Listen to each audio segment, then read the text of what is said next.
Hello guys, my name is Mark Magiolo. I'm an animal behaviorist and also a book author. I wrote the trilogy Canine Legends and also My Daughter's Dog that is just past 6,000 copies sold. If you still didn't read any of my books, please go take a look, go check on Amazon. They're selling very well. You're gonna have fun for sure. Don't forget to subscribe on my newsletter. You can go to my website that is right down here and subscribe to my newsletter. Every other week we do a lucky draw for one of my audiobooks and you can get it for free. Another thing, I will be in Miami November 17, 18, 19. Put it on your schedule. In the Miami Book Fair, I will be there with a tent just for me. We can meet, we can talk, you can buy my books, I can sign the books for you, we can have a conversation, we can share thoughts. It's gonna be a lot of fun. So come to see me in Miami, November 17, 18, 19. So the topic of the video today is why I don't write books about behavior. I've been working with dogs for more than 20 years. More than 20 years I've been working with dogs. I started way back there. And I'm a veterinarian. A lot of people don't know that. I graduated in a vet school in Brazil, and then I did a master degree in animal behavior.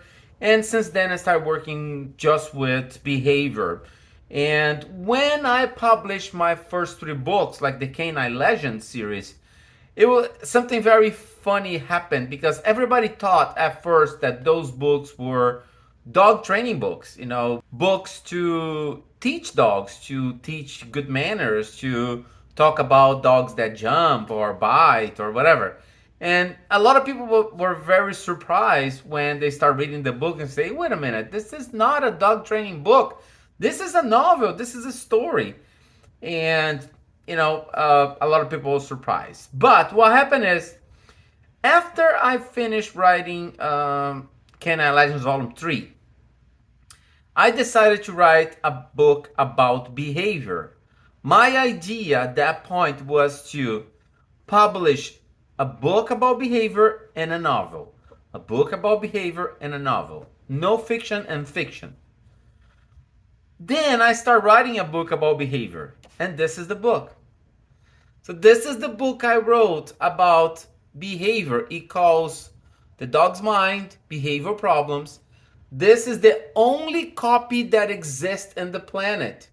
There's this stripe here, see? This stripe here says not to resell. And when you write a book, you get a copy that is not for resale, where you can check if there is any grammar problems, or if you want to change something. There's a lot of like notes that I put in here, things that I want to change and cut it out or add stuff. But yeah, I wrote a book about behavior. This right here. This book was ready before My Daughter's Dog. And it's a handbook. My idea was to do a handbook. Okay? A handbook is something simple. It's just 100 pages. See? My other books, my novels are like 340, 360 pages, 400 pages. Volume 3, Canine Legends Volume 3 is 400 pages. But this is supposed to be a handbook, something simple, something people could just come and read. And I talk about a lot of things here. So I talk about the stages of the dogs. I talk about separation anxiety. I talk about crate training and aggressive dogs. And I also talk about excessive barking, see, destructive behavior, talk about digging, potty training, bagging, see, it's a lot of chasing. So there's a lot of things that I wrote in this book, and I was very excited about this book. But then I talk about humanization, but then I decided to never publish. And I'm gonna tell you why I decided to never publish this book. Every time I finish a book, I do something I call testing reading. What is testing reading? Testing reading is I have a group of 20 people, and inside this group, there's a lot of different kind of people. I have pet professionals, so I have like 2 vet techs there. I have 1 veterinarian there. And I have people that are dog lovers, people who loves dogs, but they're not pet professionals from different ages. And I have people who don't care about dogs. Okay, so like I have a lot, and also different ages from 18 to 65. Um, so the idea with this testing reading, with all my books, is to get the feedback. They have 6 weeks to read the manuscript. I send them the manuscript. They have 6 weeks to read, and they need to answer some questions at the end. And this testing book gives me a lot of good feedback because I know what is working, what is not working. Most part of the time, the answers are very consistent. I know people have different tastes and they like different things, but 90% of the times the answer is very consistent, and I know what I need to change and why I don't need to change, what I need to cut it out, and what else I need to explain more or add. I did the same with this book, and something interesting, very happy. This book provoked some very aggressive behavior from some people and from loving behavior for some other people. Half of the people who read this book love it. And they say, this is an awesome guide. It's quick. It goes straight to the point. People will love this. And the other half of the people on tested reading said, I hate this book. This is not right. There's a lot of controversy here. You can ask people to do what you ask here. You cannot ask people to do with their dogs what you're asking here. So, and that put me thinking. And I start digging around the internet. And what happened in this book, in my testing reading, is exactly what happened today in the internet world. People like to judge. When you write something that is fiction, it doesn't matter. It's fiction, you know? You are not under the scrutiny, or you're not under the judgment of people because it's fiction. You can put in the paper whatever you want. But once you're talking about something that is not fiction, especially books like that, where I give tips and tell people to do this and that, it's so weird because some people, they're so protective of their dogs that they do not accept when you say some things that are real. Like, if you do this with your dog, you're gonna mess up with your dog. You know, your dog is behaving bad like that because you've been rewarding your dog to be behaving like that. And then something else happened at the same time, because exactly at this point here, I was starting to write my daughter's dog, and I hire a marketing team to start working on my social media. If you look at my social media now, there's a bunch of like posts about the reviews and quotes and videos, and there's a lot of things. So this is a marketing people who works on my social media. And this happened. All this testing reading from this book happened exactly when I would start working with this marketing people. And I told them that. I told them, look, this is supposed to be my next book. It's a book about animal behavior, and I'm getting this kind of feedback here and here. And then they ask me, I say, Marco, what kind of author you want to be? Because you are slowly migrating your life. You are transferring your life from animal behaviorist to author. And maybe in 10 years, you'll be just writing books. You don't know. Maybe you don't know. So what kind of author you want to become? Because if you publish this book, trust me, you're going to have a lot of good and a lot of bad. Because this is a very controversial book. It is controversial. It is. And then I decided to put this book aside. And I say, I don't want to be the author that is known by being controversy about dog training. I want to be known in the future as an author that writes good stories, good fiction stories, and can write about everything.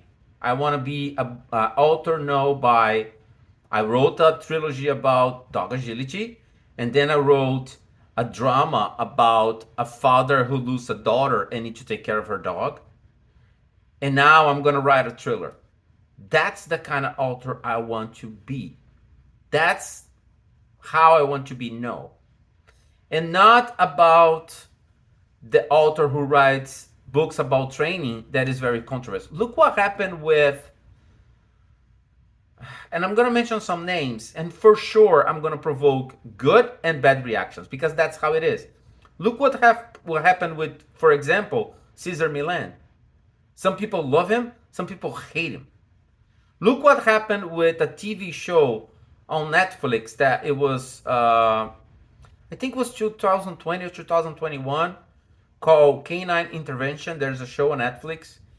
That trainer is a very good trainer. He's a very good trainer. I did my research on him. But he was, oh my God, what people say about him.